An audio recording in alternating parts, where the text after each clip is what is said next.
എത്രയെത്ര മത്സരങ്ങളാണ് നമ്മൾ ഈ ഗാലറിയിൽ ഒന്നിച്ചിരുന്ന് ആസ്വദിച്ചത്. അതെ, ശരിയാണ്. ഒത്തിരി മത്സരങ്ങൾ നമ്മൾ ഒന്നിച്ചിരുന്ന് ആസ്വദിച്ചിട്ടുണ്ട്. ഹ്യൂമേട്ടനും ലൂണയും ഒക്കെ എത്രയെത്ര തവണയാണ് ഈ പുൽമൈതാനത്ത് നമ്മെ വിസ്മയിപ്പിച്ചത്.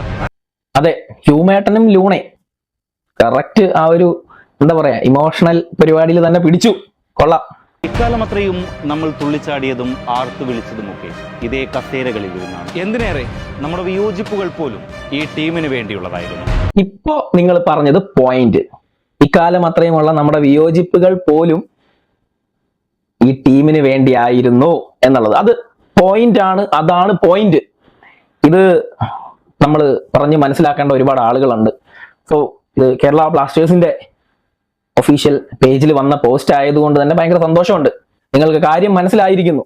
നമ്മളുടെ വിയോജിപ്പ് എന്തിനു വേണ്ടിയായിരുന്നു എന്നുള്ളത് നിങ്ങൾക്ക് മനസ്സിലായിരിക്കുന്നു.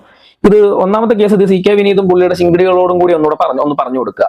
നമ്മളുടെ വിയോജിപ്പ് എന്തിനു വേണ്ടിയാണ് എന്നുള്ളത്, ടീമിന് വേണ്ടിയാണ് എന്നുള്ളത് നിങ്ങൾ മനസ്സിലാക്കിയല്ലോ. അത് വലിയ കാര്യം. എന്തായാലും മാനേജ്മെന്റ് അറിയാതെ ബ്ലാസ്റ്റേഴ്സിന്റെ ഒഫീഷ്യൽ പേജിൽ ഇങ്ങനെ ഒരു പോസ്റ്റ്, ഇങ്ങനെ ഒരു വാക്ക്, ഇങ്ങനെ ഒരു വേർഡ്സ് വരുത്തില്ലല്ലോ. അപ്പോ മാനേജ്മെന്റിന് മനസ്സിലായിരിക്കുന്നു നമ്മുടെ ബോയ്ക്കോട്ട് അല്ലെങ്കിൽ നമ്മളുടെ പ്രതിഷേധങ്ങൾ എന്തിനു വേണ്ടിയായിരുന്നു. ഇതാരുടെയും വ്യക്തിപരമായ ആവശ്യങ്ങൾക്ക് വേണ്ടിയുള്ളതല്ല, ഇത് ടീമിന് വേണ്ടിയുള്ളതാണ് എന്നുള്ളത് മനസ്സിലാക്കിയല്ലോ. വളരെ സന്തോഷമുണ്ട്. ഇപ്പോഴാണ് നമ്മുടെ അവസാന മത്സരം എത്തിയിരിക്കുകയാണ്. ഇപ്പോഴെങ്കിലും നിങ്ങൾ മനസ്സിലാക്കിയതിൽ വളരെ വളരെ വളരെ സന്തോഷം.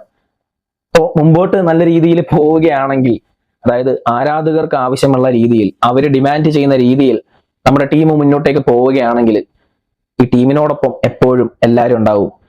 അത് ഞങ്ങൾക്ക് ഈ ടീമിനെ അങ്ങനെ വിട്ടിട്ട് പോകാനൊന്നും പറ്റില്ലടോ. നിങ്ങളതൊന്ന് മനസ്സിലാക്ക്. ബ്ലാസ്റ്റേഴ്സുമായിട്ട് ഓരോ ആരാധകനുമുള്ള ഇമോഷണൽ കണക്ഷൻ അതെന്താണെന്ന് പറഞ്ഞ് മനസ്സിലാക്കാനൊന്നും പറ്റില്ല. അതിൻ്റെയൊക്കെ അപ്പുറത്ത് എന്തോ വലിയ സാധനമാണത്. യൂറോപ്യൻ ഫുട്ബോളിനെ മാത്രം ആരാധിച്ചുകൊണ്ടിരുന്ന മലയാളികൾക്ക്, അല്ലെങ്കിൽ വേൾഡ് കപ്പ് വരുമ്പോഴും യൂറോപ്പ് കപ്പും കോപ്പ അമേരിക്ക ഒക്കെ വരുമ്പോഴും ഒക്കെ ആസ്വദിച്ചുകൊണ്ടിരുന്ന നമ്മൾക്ക്, അല്ലെങ്കിൽ മാഞ്ചസ്റ്റർ യുണൈറ്റഡിനെയും ബാഴ്സലോണയും റയൽ മാഡ്രിഡിനെയും ഒക്കെ ആരാധിച്ചുകൊണ്ടിരുന്ന മലയാളികൾക്ക് 2014 സ്വന്തമായ ഒരു ക്ലബ്ബ് കിട്ടുകയാണ്. എന്റെ സ്വന്തം എന്ന് പറയാൻ ഒരു ക്ലബ്ബ്, അതാണ് ബ്ലാസ്റ്റേഴ്സ്. അതിൻ്റെ അപ്പുറം എനിക്കൊന്നും പറയാനില്ല. അവിടുന്ന് തുടങ്ങിയതാണ് ഈ ഭ്രാന്ത്. ഇത് ഞങ്ങളുടെ ക്ലബ്ബാണ്. ഓണേഴ്സ് ആരുമാകട്ടെ, CEO ആരുമാവട്ടെ, സ്പോർട്ടിംഗ് ഡയറക്ടർ ആരുമാവട്ടെ, പക്ഷെ ഈ ക്ലബ്ബ് അത് ഞങ്ങളുടേതാണ്. ഞങ്ങൾക്ക് ഈ ക്ലബിനെ വേണം. ഞങ്ങൾക്ക് ഈ ക്ലബിനെ തിരിച്ചു വേണം. ഞങ്ങൾ ആഗ്രഹിക്കുന്ന രീതിയിൽ ഞങ്ങൾക്ക് ഈ ക്ലബിനെ വേണം. അതിനു വേണ്ടിയിട്ടാണ് ഈ പ്രൊട്ടസ്റ്റ്. മനസ്സിലാക്കുക. Thank you.